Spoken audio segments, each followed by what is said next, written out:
Hello everyone, Bildo here to talk about the new adventure coming out, One Night at Karazhan, and to discuss some of the new cards. I just like this picture, my girlfriend drew it. Tap first. Don't ever forget. Tap first. Moving right along, we have Moros. Stealth, at the end of your turn, summon a 1-1 steward. Now, I don't know how I feel about this, because on the one hand, it's so easily countered, and you can just keep buffing it, but you don't want to lose that stealth. That's the big thing. On the other hand, it kind of turns you into a free paladin. Paladin on the cheap. You just get your 1-1 every turn, and depending on if the steward does anything cool, I doubt it, but it could be really useful in like a flood deck. This might be a whole new change of the warlock flood deck that is already such a bastard to deal with, but we'll see.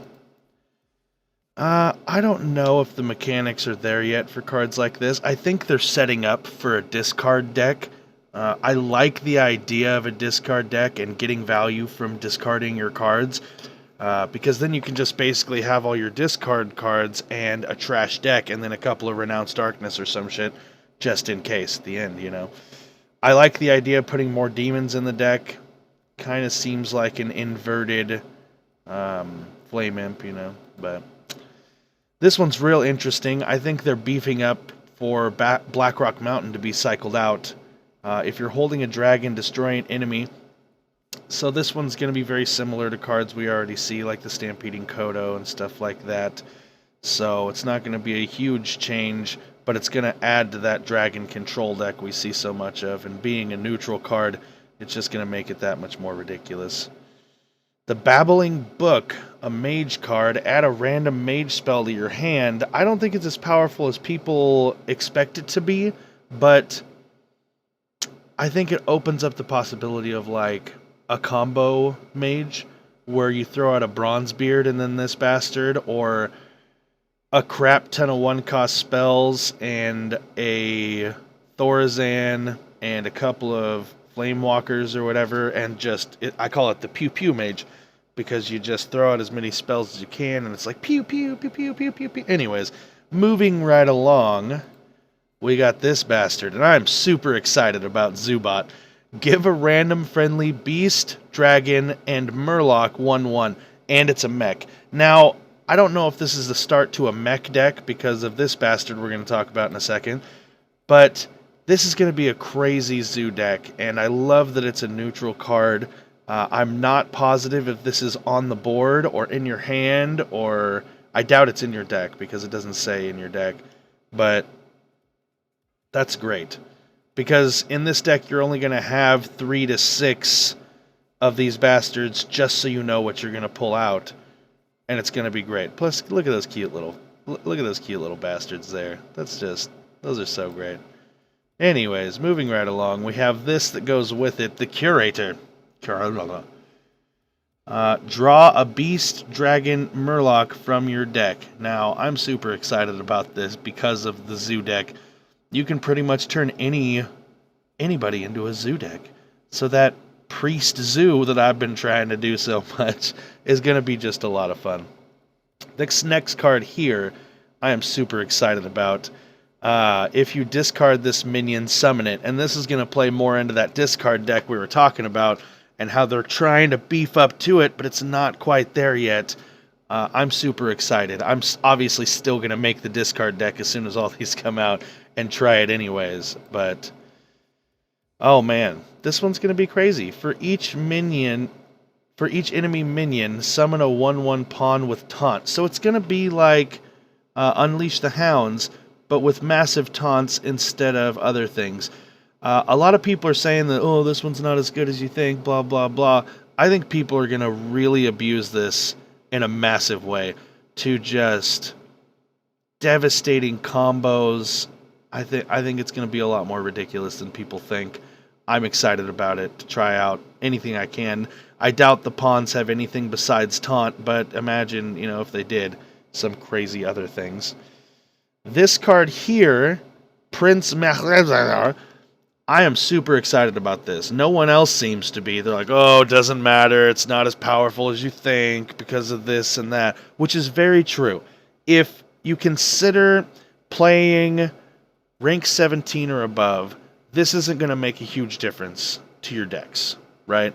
But if you're a new player starting out and you don't have all those legendaries and you don't have these things that you really want, this is going to be a super great card that I think everybody gets for free, I'm pretty sure.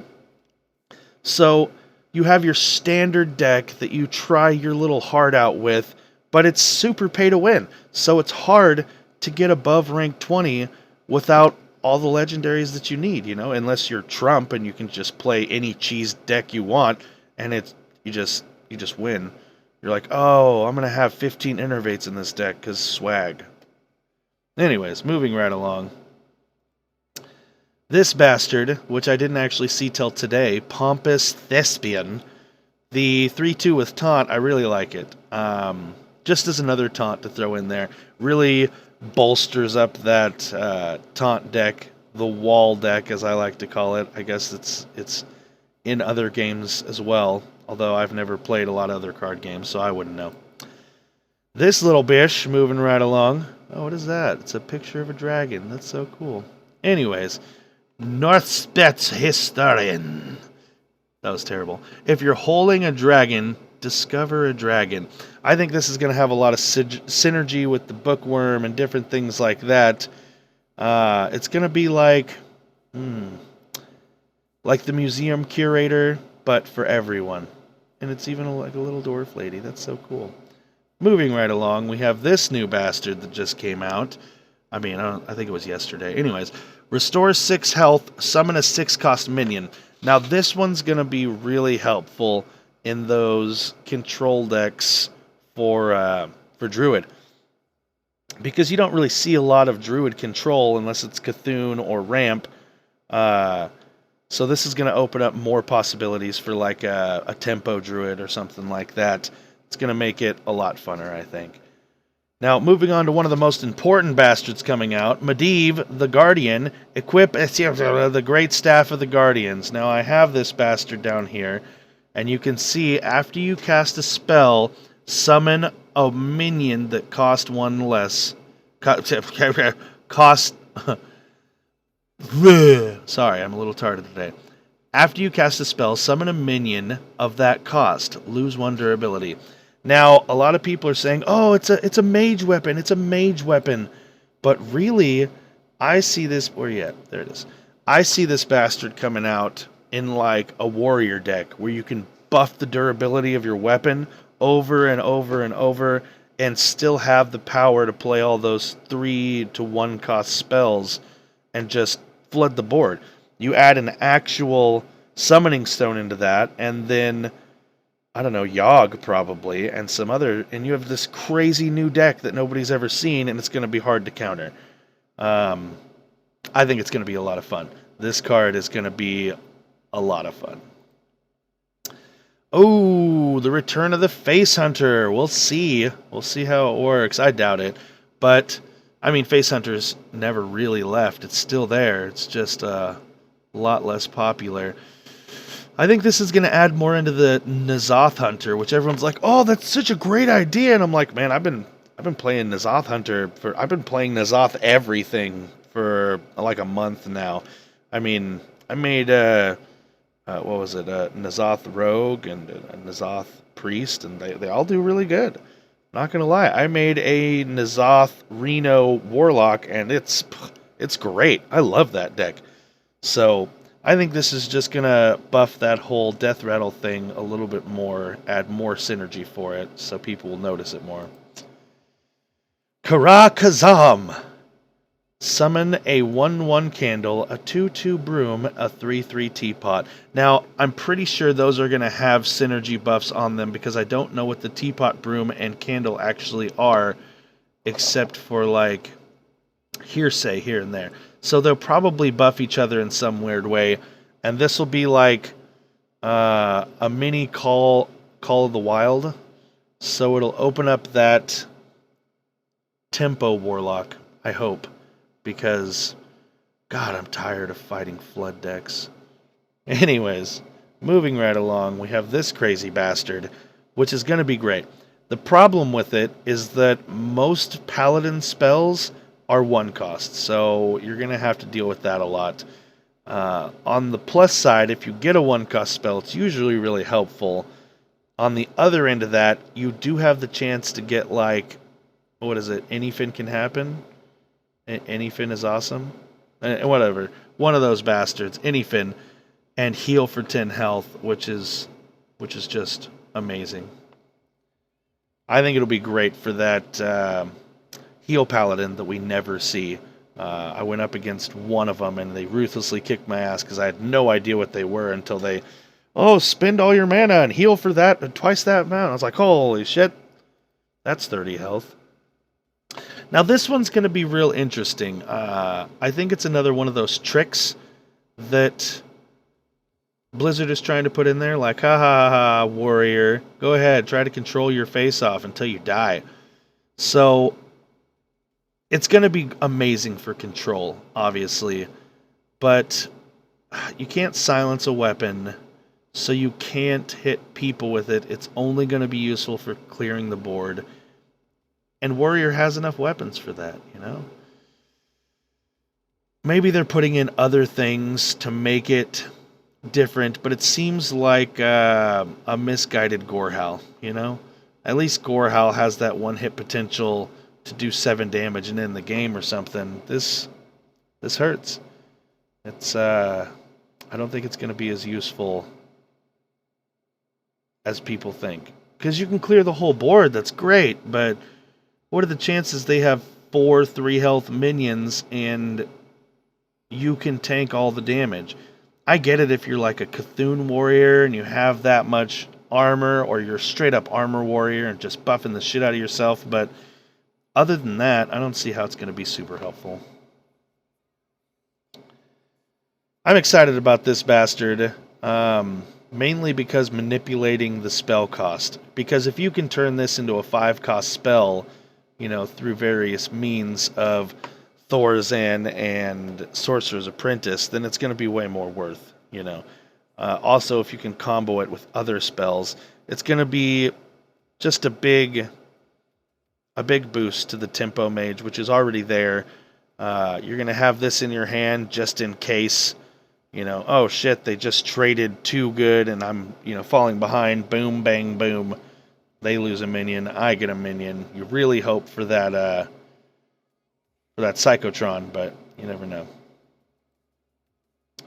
Reduce the cost of cards in your hand from other classes by 2.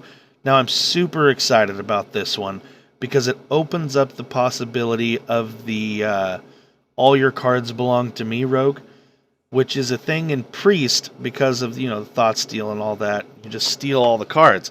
So it's going to be a lot harder because it'll be Hudsucker, or whatever the hell that one's called. You want to buy some funnel cake? And Burgle, other cards like that I'm sure are going to be released with this new adventure. And with that much synergy, I think this one's going to be a really great card. I already made a deck a lot like that. I just call it the Dream Rogue because I really hope and dream that it'll work someday. Moving right along, we have this bash. It's a beast for a druid, and everyone's like, oh god, a beast druid, that's going to be such a great thing. I've been playing the beast druid for a while. I mean, I play ramp druid as well and a few other things, but I mean, I've been playing it for a while. It does really well already, so just more buffs to it, especially a 1-cost 2/2. That's amazing. I don't think there's a 1-cost 2/2 anything in the game ever. So that in its own is going to be amazing. There's the other half of the grandmother thing earlier that I completely skipped over and didn't show you. And then there's the last bastard, but not the least bastard, Barnes.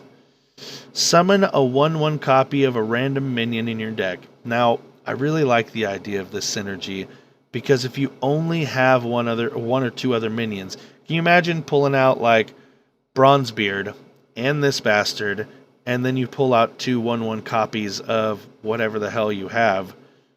It's going to be just a ridiculous combo. So, that'll be good. What is that? What is that bastard that sounds like Yogg, but it's Yajir? Anyways, the 10/10 that pulls out another card from your deck. So I don't think it would pull out more than one though with the Bronzebeard. Either way, I'm sure smarter people than me will figure this out, and it'll be just fine. I'll just copy their decks like everyone else, and it'll be a lot of fun. Anybody who has stuck through this long is obviously a true fan. Go ahead and hit the subscribe button, leave a comment. I will respond to you. Good luck, have fun, and I'll see you in the Stone of Hearth.